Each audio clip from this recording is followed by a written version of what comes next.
Amiguinhos e amiguinhas, estamos mais uma vez aqui na sua telinha, por isso pode ser bom dia, boa tarde, boa noite. O assunto de hoje é de interesse de muitos, eu diria que da maioria, já que é muito recorrente nos comentários, nos e-mails, nas mensagens que recebemos. Você tem ideia do que estamos falando?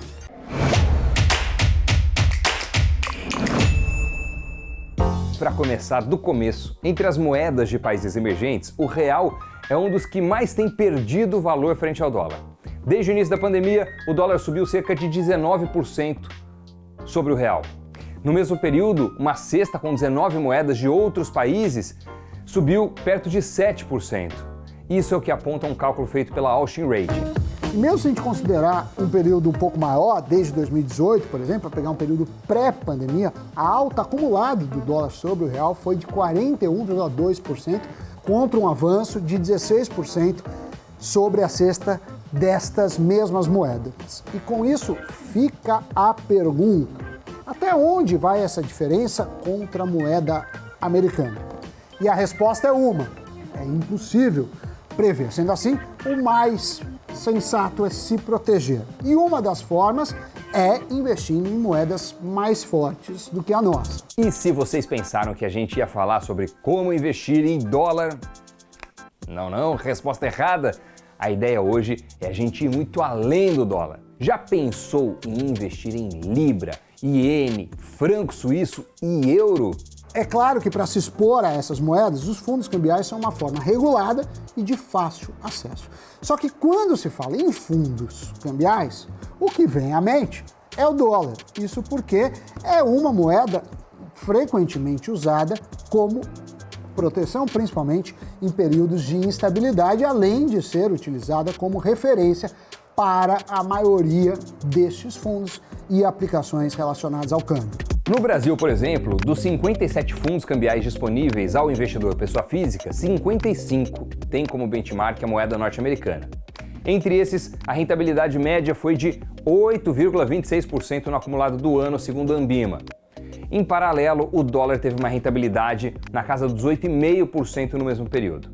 Para vocês verem como um fundo cambial segue bastante o benchmark. Entretanto, existem duas únicas aplicações que não têm ligação direta com o dólar: o fundo BB Eurofic Cambial LP, do Banco do Brasil, e o Vitrio Moedas Life FI Cambial, da gestora Vitrio. No ano passado, esses fundos tiveram uma rentabilidade superior aos fundos do dólar. Isso aconteceu porque a moeda americana estava menos valorizada que outras moedas das quais o fundo está exposto. Exatamente, esse fundo investe em 4 moedas estrangeiras: a libra, o iene, o franco suíço e o euro. O portfólio é distribuído igualitariamente entre os ativos, com cada um tendo 25% de parcela, de fatia. A questão é que, apesar do dólar ser uma moeda forte, nada garante que ele não perca valor ante outras moedas fortes, ou ante outras moedas quaisquer. Aliás, a gente viu isso acontecer no semestre passado, justamente devido aos pacotes de estímulos econômicos adotados pelo governo norte-americano do Joe Biden na pandemia. E com mais dólares circulando na economia, maior é a desvalorização do ativo. Além disso, com as taxas de juros mais baixas nos Estados Unidos, muitos investidores acabam procurando diversificar o portfólio em moedas mais fortes. Então, o que acontece é o seguinte: você tem uma injeção muito grande de dólares no mercado. E com isso, os dólares, digamos assim, transbordam as fronteiras e vão para outros países, para outros mercados. E se você tem muito de um ativo, se você tem uma oferta muito grande, normalmente o que acontece é que a oferta fica muito elevada e faz com que o preço caia. Até outubro, o dólar canadense, o taiwanês, o yuan e o rublo russo estavam levemente acima do dólar no acumulado do ano. E apesar dessas moedas terem seus sobes e desces, é bom ter em mente que diversificar também é uma forma de proteção. Se essa é a primeira vez que você ouve sobre o tema, é fundamental saber que todo fundo cambial segue de perto uma moeda estrangeira. seja apostando contra ou a favor. A nossa equipe conversou com o gestor da Vitrio para entender como o fundo vem desempenhando nesse ano, quais as perspectivas para o câmbio no cenário daqui em diante e o que você, investidor, precisa levar em consideração ao escolher um fundo cambial. Pode rodar. A gente tem a valorização do dólar frente ao real, né? Alguma coisa aí perto de uns 7, 8%, já foi pior esse ano, agora já está não tão ruim assim, mas principalmente quando a gente olha os ativos brasileiros, os ativos internacionais, né, a gente tem assim, Bolsa Brasileira caindo mais de 10%, índice de fundos imobiliários caindo mais de 10%, renda fixa no Brasil, que agora está subindo a curva, quem ficou alocado ao longo do tempo em inflação ou pré-fixado, perdendo dinheiro. Quando a gente olha lá fora, S&P em recorde, né? Recorde atrás de recorde, um ano super positivo. Fundos imobiliários nos Estados Unidos, positivo. Renda fixa, bem baixinha ali, praticamente não sai muito do lugar. Pô, quando a gente pega isso e pega então os fundos que investem no exterior, que já estão com resultado positivo, e ainda coloca a exposição cambial, acaba que assim, a esmagadora maioria dos fundos que tem exposição cambial e investem em teses lá fora estão com retornos muito bons esse ano, né? Quando você entra em fundos específicos, como fundos relacionados a commodities, fundos de criptoativos, etc., então aí o resultado é muito melhor. Então, com certeza 2021 foi um ano onde diversificar internacionalmente deu muito certo, e diversificar internacionalmente em fundos que mantiveram a exposição cambial, deu mais certo ainda, né? Com um grande destaque para ações americanas e para criptoativos. O fundo cambial, ele é um fundo onde é como se você compra uma moeda estrangeira, então você vai comprar um fundo de retorno cambial em dólar. É como se você tivesse comprado dólares e deixado o dinheiro parado, né? A variação, a rentabilidade que você vai ter é só a rentabilidade da valorização ou desvalorização do real em relação ao dólar. Se você comprar um fundo de outras moedas, por exemplo, na Vitrio a gente tem um fundo que investe em Libra, Ien, franco suíço e euro, mesma coisa, é o real contra essas moedas, mas é como se você tivesse comprado papel e ficar parado.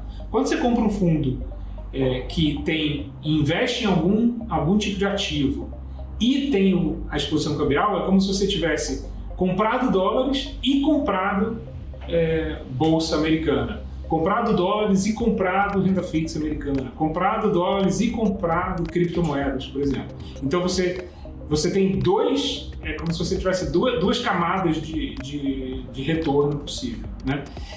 Quando faz sentido você comprar um fundo cambial, e não comprar um fundo com exposição cambial, quando você não quer ter nenhum outro risco a não ser o risco da moeda. Então, por exemplo, eu tenho uma dívida em moeda estrangeira que eu preciso pagar e eu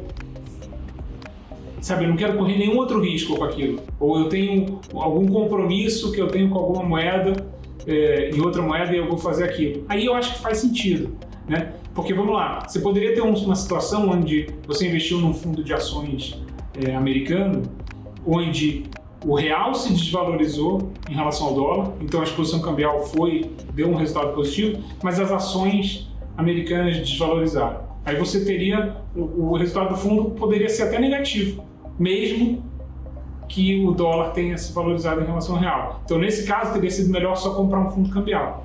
Mas, então assim, quando você não quer correr risco nenhum de mercado, a não ser o risco cambial, aí faz sentido você ir só no fundo cambial. Mas, via de regra, para um posicionamento de médio e longo prazo, eu acho que é sempre interessante você investir em ativos, em classes de ativos no exterior com exposição cambial. Eu acho que, assim, praticamente nunca faz sentido você investir no exterior num fundo redeado, porque aí você está deixando de ganhar a exposição cambial, que é parte integrante desse efeito de diversificação. E algo que se vê historicamente, né, não é uma correlação perfeita, mas existe uma certa correlação negativa entre a bolsa e o dólar. Ou seja, quando a bolsa cai, o dólar geralmente sobe e vice-versa. Vale também dizer que em situações em que a nossa economia está fragilizada, o dólar tende a subir E é isso que tem ocorrido, pelo menos nos últimos tempos. Ter investimentos em moedas fortes ameniza essas perdas, já que acabamos de fazer uma espécie de hedge, proteção da carteira. E quando falamos de fundos cambiais, de maneira geral, eles funcionam todos praticamente do mesmo jeito. Eles precisam manter no mínimo 80% dos investimentos em moedas e seu desempenho costuma acompanhar a performance da moeda que seguem como referência, como já falamos na maioria dos casos, o dólar. A questão é que você precisa ficar atenta ao desempenho desses fundos. Porque, embora eles geralmente tenham a rentabilidade atrelada à variação de uma moeda, são cobradas taxas para remunerar a administração, a gestão, e isso é sobre todo o valor investido, não importa se o fundo teve lucros, teve prejuízo. Isso sem contar com a taxa de performance que se cobra quando a remuneração superou as expectativas. Tem também o IOF e o imposto de renda para ser descontado. Daí sim, do lucro. O IOF é cobrado apenas se o investimento for resgatado antes de 30 dias da data de aplicação. Já a alíquota de imposto de renda varia entre 22,5% e 15%. Quanto maior o tempo que seu dinheiro permanecer no fundo, menor é o imposto cobrado. A cobrança é feita 2 vezes no ano por meio do famoso Come Cotas.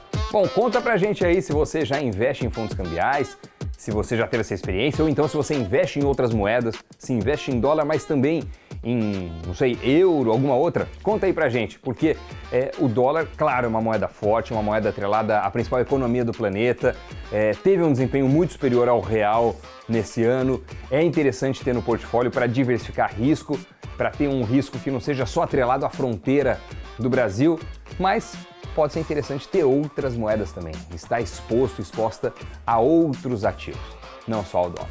Beleza? Diversificar é sempre uma boa estratégia. Agora vamos para o giro de notícias. Uma pesquisa da Bari Internacional mostra o impacto da inflação na qualidade de vida dos brasileiros. Segundo um levantamento feito com 1.053 pessoas durante o mês de novembro, 76% reduziram o consumo de proteína, 89% cortaram algum tipo de serviço, 40% dos que moram de aluguel trocaram a residência e 60% dos empregados precisaram fazer bicos para complementar a renda. Ainda na questão de alimentação, 76% dos brasileiros estão consumindo proteínas de menor valor. Carnes nobres como picanha e filé mignon já não aparecem no prato da maioria dos entrevistados, enquanto 67% alegaram que não compram mais outros cortes de carne de boi. O frango passou a ser a fonte mais consumida pela população, 57%, seguido do ovo, 19%. A privatização da Eletrobras voltou a entrar na pauta do Tribunal de Contas da União, o TCU. Segundo o documento, a desestatização da estatal será analisada em sessão extraordinária na próxima quarta-feira, dia 15 às 10 horas. A sessão da próxima quarta será a última do ano do TCU, que só volta a julgar processos na segunda quinzena de janeiro. O Fundo Monetário Internacional, o FMI, e a Argentina estão totalmente comprometidos em trabalhar juntos para um novo programa para a dívida do país. A Argentina está correndo para chegar a um novo acordo com o FMI para ajudar a adiar cerca de 45 bilhões de dólares em pagamentos que não pode fazer após ano de crises da dívida e cambiais. O FMI disse em um comunicado que a Argentina precisa de uma abordagem multifacetada para enfrentar a inflação galopante que ultrapassa 50% ao ano. Terminamos o programa Sammy Boy. Aquele abraço a você que nos acompanha. Muito obrigado pela companhia. Até o próximo Cafeína. Tchau. Tchau, tchau.